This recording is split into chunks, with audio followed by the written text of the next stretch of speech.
नमस्कार। आपका अखबार के संग में आपका स्वागत है। मैं हूं प्रदीप सिंह। सोनिया गांधी कांग्रेस की सबसे बड़ी नेता, एनएसी की चेयरमैन रही, पार्लियामेंट्री पार्टी की चेयरमैन अब भी हैं। एक समय यूपीए, अब यूपीए है कि नहीं पता नहीं, उसकी चेयरमैन रही, लीडर अपोजिशन रही और एक तरह से डिफेक्टो प्राइम मिनिस्टर रही। मनमोहन सिंह तो कठपुतली थे, उस कठपुतली की डोर सोनिया गांधी के हाथ में थी। तो सोनिया गांधी ने और जो कुछ किया, इकॉनमी के साथ जो किया, वो आप सबके सामने है। जब अटल बिहारी वाजपेयी ने सत्ता सौंपी मनमोहन सिंह को, तो उस समय भारत दुनिया की 10वीं सबसे बड़ी अर्थव्यवस्था थी। और जब मनमोहन सिंह ने सत्ता सौंपी नरेंद्र मोदी को 2014 में, तो उस समय भारत की इकॉनमी फ्रेजाइल 5 में थी। तो मनमोहन सिंह कितने बड़े इकोनॉमिक एक्सपर्ट हैं, कितने बड़े इकोनॉमिस्ट थे, इससे आप अंदाज़ा लगा लीजिए। उनको 10 साल लगातार मौका मिला, उससे पहले 5 साल वित्त मंत्री के रूप में, और वो 1968 से भारतीय अर्थव्यवस्था के महत्वपूर्ण अंगों से लगातार जुड़े रहे। लेकिन आज मैं अर्थव्यवस्था की बात नहीं कर रहा हूँ। मैं आज बात करने जा रहा हूँ सोनिया गांधी ने जो खेल किया इस देश के पिछड़ा वर्ग से। तो इस परिवार का इतिहास समझ लीजिए।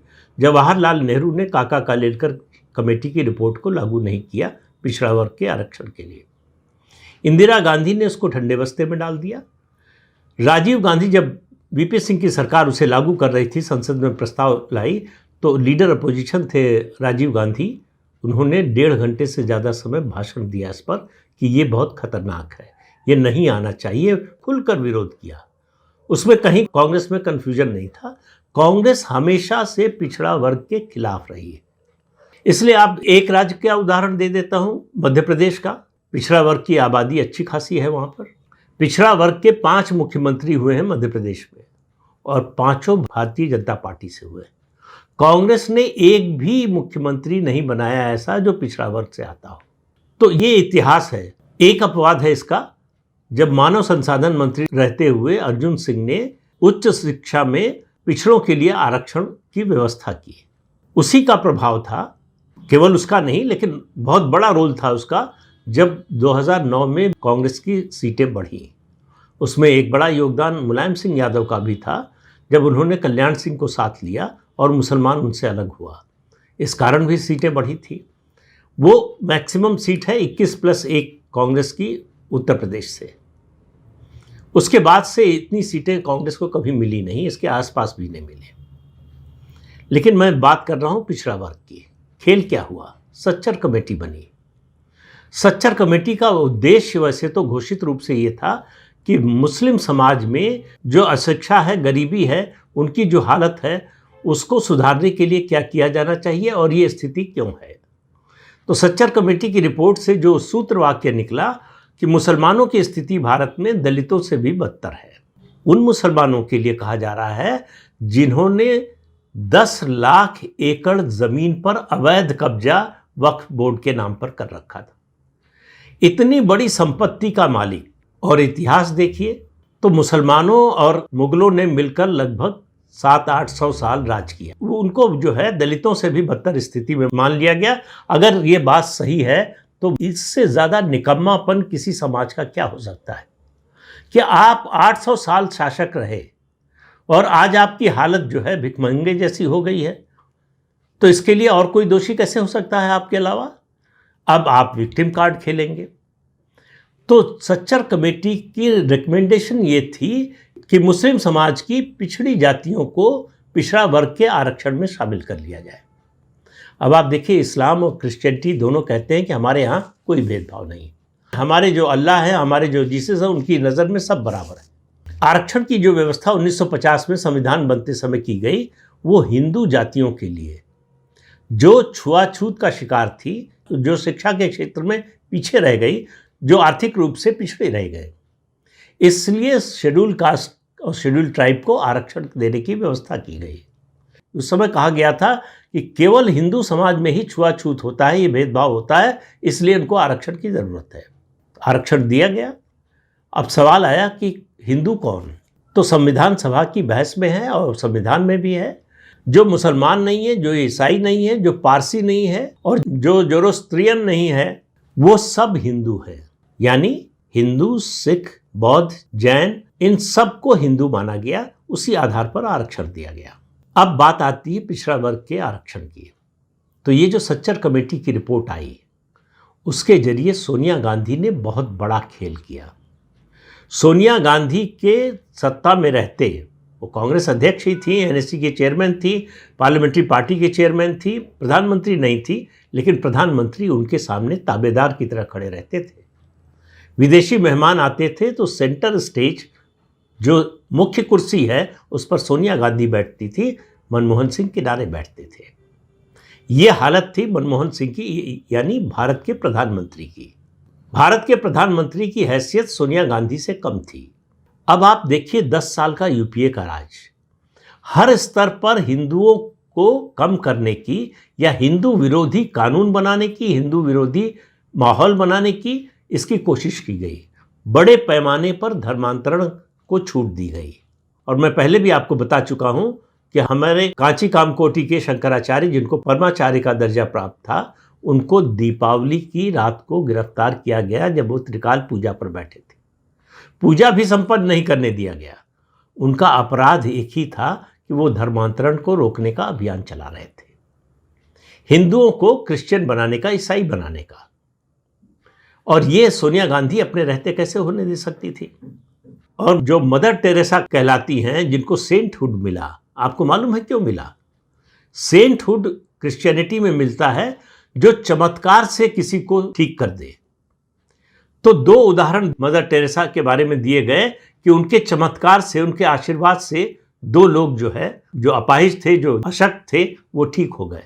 इससे बड़ा फ्रॉड कोई नहीं हो सकता। लेकिन उन्हीं मदर टेरेसा को भारत रत्न दिया गया। भारत के लिए उन्होंने क्या किया ये कोई बताने वाला नहीं।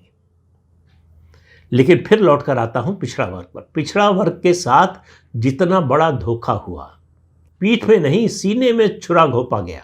कैसे? पिछड़ा वर्ग को 27% आरक्षण मिला हुआ है। अब ये संवैधानिक व्यवस्था है। पिछड़ा वर्ग के लोग इसका 1992 से लाभ उठा रहे हैं और पिछड़ा वर्ग के लोग इस बात से खुश हैं कि उनको आरक्षण मिल गया। अनुसूचित जाति और जनजाति के बाद उनको आरक्षण मिला है। लेकिन वो एक बात अभी तक नहीं समझ पाए, और ये बात मैं पूरे सनातन समाज के लिए कह रहा हूं कि सनातन समाज को तोड़ने के लिए सोनिया गांधी ने क्या क्या उपाय किए। मैंने शंकराचार्य की बात की, कम्युनल वायलेंस बिल के बारे में बहुत बार बात कर चुका हूं कि उसमें मान लिया गया था कि हिंदू ही दोषी होंगे, वही आरोपी नहीं, अपराधी होंगे। कोई भी कार्रवाई होगी तो किसी सांप्रदायिक दंगे में तो हिंदुओं के विरोध में होगी, और हिंदुओं को यह साबित करना पड़ेगा, जिन पर यह आरोप लगेगा, कि आप बताइए कि आप निर्दोष कैसे हैं। मतलब पूरे ज्यूरिस्प्रूडेंस को सर के बल खड़ा कर दिया गया। हमारे देश की न्याय व्यवस्था कहती है कि आप तब तक निर्दोष हैं जब तक दोषी साबित नहीं हो जाते। सोनिया गांधी की योजना थी कि हिंदू तब तक दोषी है जब तक वो अपने आप को निर्दोष साबित नहीं करता। सच्चर कमेटी की रिपोर्ट को बहाना बनाया गया कि मुसलमानों की स्थिति सुधारनी है, उनका उत्थान करना है। उसके लिए किया क्या गया? पिछड़ा वर्ग को जो आरक्षण मिला हुआ था उसमें सच्चर कमेटी ने रेकमेंड किया कि मुसलमानों में जो पिछड़ी जातियां हैं उनको भी इसमें शामिल कर लिया जाए। याद रखिए, देश में धर्म के आधार पर आरक्षण नहीं है, और इस्लाम और क्रिश्चियनिटी कहते हैं कि हमारे यहाँ कोई जाति व्यवस्था नहीं है, सब बराबर है। तो जैसे ही आरक्षण की बात आई तो इस्लाम और क्रिश्चियनिटी दोनों में जाति आ गई।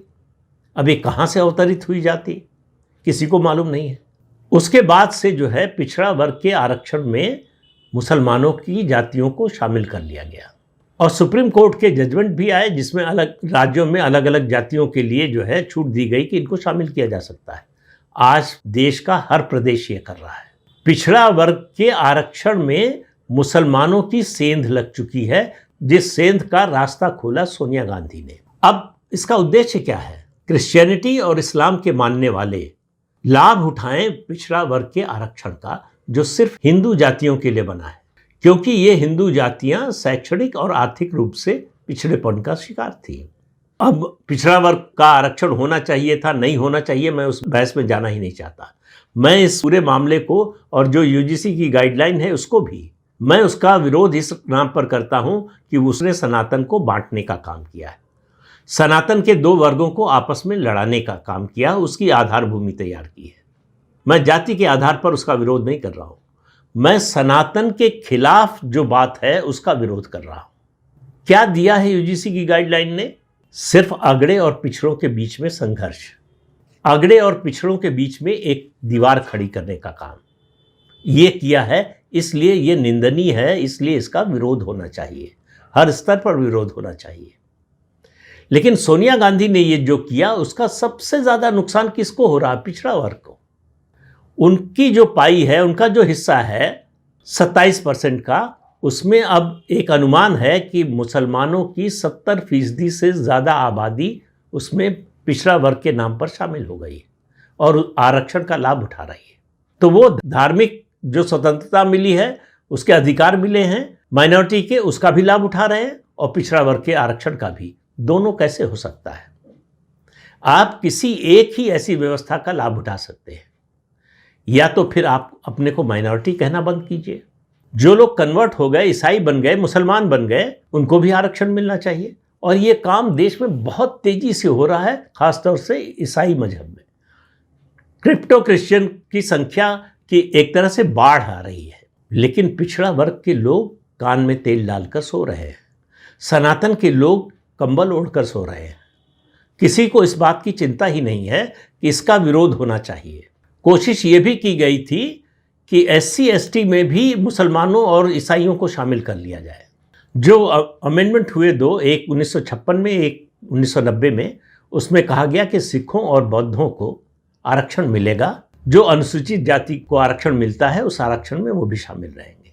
लेकिन अब जो क्रिप्टो क्रिश्चियन बन रहे हैं, जो अपनी पहचान छिपा रहे हैं, जैसे ही आपने धर्म बदला आपकी जातीय पहचान खत्म हो गई, आपकी जातीय अस्मिता खत्म हो गई, आपकी पहचान सिर्फ आपका मजहब रह गया। लेकिन फिर भी आरक्षण चाहिए, आरक्षण भी चाहिए, माइनॉरिटी इंस्टीट्यूशन भी चाहिए, माइनॉरिटी स्टेटस भी चाहिए, माइनॉरिटी के नाम पर मिलने वाली सारी सहायता, वजीफा हो या फिर जो है दूसरी सुविधाएं हो, वो सब मिलती रहे। अभी इलाहाबाद हाई कोर्ट का या किसी हाई कोर्ट का जजमेंट आया है, शायद इलाहाबाद हाई कोर्ट का ही, कि अगर आपने धर्म परिवर्तन कर लिया है, चाहे जिस जाति के हों हिंदू के, अगर उसको आरक्षण का अधिकार है तो वो आरक्षण का अधिकार खत्म हो जाएगा।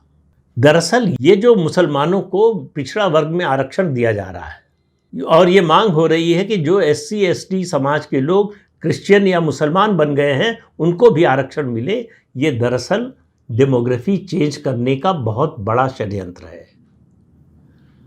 जिसके बारे में इस देश में कोई चर्चा भी करने को शायद तैयार नहीं है, जिसकी ओर लोगों का ध्यान भी नहीं है कि कैसे हमारी जड़ों में मट्ठा डाला जा रहा है, बल्कि मट्ठा नहीं कहूँगा, तेजाब डाला जा रहा है और हम निश्चिंत होकर बैठे हैं। तो ये आपस की लड़ाई की बजाय अपने अस्तित्व की रक्षा के लिए लड़िए। आखिर पिछड़ा वर्ग के आरक्षण में मुसलमान और ईसाइयों को आरक्षण क्यों मिले? तो वो किसका हिस्सा खा रहे हैं? वो हिंदू पिछड़ा वर्ग का ही हिस्सा खा रहे हैं। और जिस तरह से वो अपनी आबादी बढ़ा रहे हैं, डेमोग्राफी चेंज कर रहे हैं, एक समय आएगा कि पिछड़ा वर्ग में हिंदू जो पिछड़ा वर्ग है वो माइनॉरिटी में चला जा सकता है। ये समस्या डेमोग्राफिक चेंज की जितनी चर्चा हो रही है उससे भी ज़्यादा गंभीर है। तो सोनिया गांधी का मैं मानता हूं कि ये मास्टर कार्ड था हिंदुओं की संख्या घटाने का, धर्म परिवर्तन को बढ़ावा देने का, संवैधानिक छत्र छाया में, संविधान के संरक्षण में। अब आरक्षण मिल रहा है तो आप ये नहीं कह सकते कि संविधान विरोधी कदम है, लेकिन संविधान ने तो ऐसी कोई व्यवस्था नहीं की कि आप धर्म परिवर्तन कर लेंगे फिर भी आप जो है उस वर्ग के बने रहेंगे। लेकिन ऐसा हो रहा है और धड़ल्ले से हो रहा है। और जिस तरह से राज्य सरकारों में होड़ मची हुई है कि मुसलमानों की ज़्यादा से ज़्यादा जातियों को पिछड़ा वर्ग में शामिल करा दिया जाए, कर्नाटक है इसमें और सबसे आगे पश्चिम बंगाल है। ममता बनर्जी ने तो इतनी अति कर दी कि कोर्ट को रोकना पड़ा। उन्होंने लगभग पूरी मुस्लिम आबादी को पश्चिम बंगाल की पिछड़ा वर्ग में शामिल करा दिया। और पिछड़ा वर्ग की ओर से, सवर्णों की ओर से, सनातनियों की ओर से, किसी ओर से कोई विरोध नहीं हुआ, कोई प्रदर्शन नहीं हुआ, कोई सेमिनार नहीं हुआ, कोई लेख नहीं लिखा गया, कोई वीडियो नहीं बना। सबने चुपचाप इस स्थिति को स्वीकार कर लिया। ये एक तरह का स्टॉकहोम सिंड्रोम की तरह है कि हम इस व्यवस्था के बंधक बन गए हैं। मैं आरक्षण का विरोध नहीं कर रहा हूं, लेकिन मुसलमानों को और ईसाइयों को पिछड़ा वर्ग के आरक्षण में शामिल करने या मुसलमान और ईसाई बन चुके दलितों या पिछड़ों को आरक्षण देने के खिलाफ हूं। इसका पुरजोर विरोध होना चाहिए, हर स्तर पर होना चाहिए, और सरकार को भी सोचना चाहिए कि ये व्यवस्था चलाकर वो क्या हासिल करना चाहती है। हमारे संविधान निर्माताओं की तो ये मंशा नहीं थी, उनका तो ये इरादा नहीं था, उनका उद्देश्य नहीं था ये। इसीलिए उन्होंने अलग अलग किया, बताया कि किन हिंदू जातियों को मिल सकता है आरक्षण, और ये भी बताया कि आप या तो माइनॉरिटी होने का लाभ लेंगे, अल्पसंख्यक होने का लाभ लेंगे, या फिर आरक्षण की व्यवस्था का लाभ लेंगे, दोनों का नहीं। लेकिन दोनों का हो रहा है। सोनिया गांधी ने जो राइट टू एजुकेशन एक्ट उनके समय आया, उसमें भी सबसे ज़्यादा अगर किसी पर चोट पड़ी तो वो हिंदू समाज पर। हिंदू समाज के लिए कंपलसरी किया गया कि आपको 20 या 25% आरक्षण गरीबों को देना होगा। ये व्यवस्था बहुत अच्छी है, मेरी समझ से इसमें कोई बुराई नहीं है। लेकिन केवल हिंदुओं द्वारा चलाए जा रहे स्कूलों के लिए क्यों? इससे जो मुस्लिम शिक्षण संस्थान थे, ईसाई शिक्षण संस्थान थे, उनको अलग कर दिया गया। नतीजा ये हुआ कि जो हिंदू शिक्षण संस्थान चला रहे थे उनकी व्यवस्था अनवायबल हो गई, उनका खर्च बढ़ गया, तो स्कूल बंद होने लगे, और ईसाई मिशनरियों और मुसलमानों के जो शिक्षण संस्थान थे उनकी संख्या बढ़ने लगी। आखिर ऐसा क्यों है कि अलीगढ़ मुस्लिम यूनिवर्सिटी और जामिया मिलिया में दलितों को आरक्षण नहीं मिलता? पूरे देश में कानून जो भी है सब पर समान रूप से लागू होना चाहिए, लेकिन वो नहीं होगा, क्योंकि हम आप चुपचाप बैठे रहेंगे। ये लगभग 12 सालों से हमको आवाज़ जो दी है, आज जो हम बोल पा रहे हैं, ये प्रधानमंत्री नरेंद्र मोदी और मुख्यमंत्री उत्तर प्रदेश के योगी आदित्यनाथ के कारण, वरना हमारे मुंह पर ताला लगा हुआ था। लेकिन बोलने तक मामला सीमित नहीं रह गया है, इससे आगे जाने की ज़रूरत है, इसका खुलकर विरोध करने की ज़रूरत है, इस व्यवस्था को खत्म कराने की ज़रूरत है। ऐसा आंदोलन जो इस व्यवस्था को खत्म करे कि पिछड़ा वर्ग के आरक्षण में मुसलमानों को आरक्षण मिले, ईसाइयों को आरक्षण मिले। धर्मांतरण को रोकना है, डेमोग्राफिक चेंज को रोकना है, तो इसके बारे में जागृति पैदा करनी पड़ेगी, इसके विरोध के लिए लोगों को तैयार करना पड़ेगा, वरना हमारी आंखों के देखते देखते देश की जनसांख्यिकी बदल जाएगी और हम कुछ नहीं कर पाएंगे। नारा आ गया है। AIMIM के जो है उत्तर प्रदेश के अध्यक्ष ने कहा कि मेरे 8 बच्चे हैं, मेरे बड़े भाई के 16 बच्चे हैं, और हमारा अब नया नारा है, हम 2 हमारे 2 दर्जन। तो एक तरफ उधर से हमला हो रहा है, दूसरी तरफ जो है संवैधानिक प्रावधानों के जरिए हमला हो रहा है। बीच में हिंदू समाज सैंडविच बना हुआ है, और इस सैंडविच से निकलना है तो आपको अपनी कुहनी थोड़ा फैलानी पड़ेगी। सवाल यह है कि आप उसके लिए तैयार हैं? तो इस अंक में इतना ही। अगले अंक में फिर मिलेंगे किसी नए मुद्दे के साथ। तब तक के लिए अनुमति दीजिए। आपसे अनुरोध है कि चैनल देखिए, शेयर कीजिए, लाइक कीजिए और सब्सक्राइब जरूर कीजिए। नमस्कार।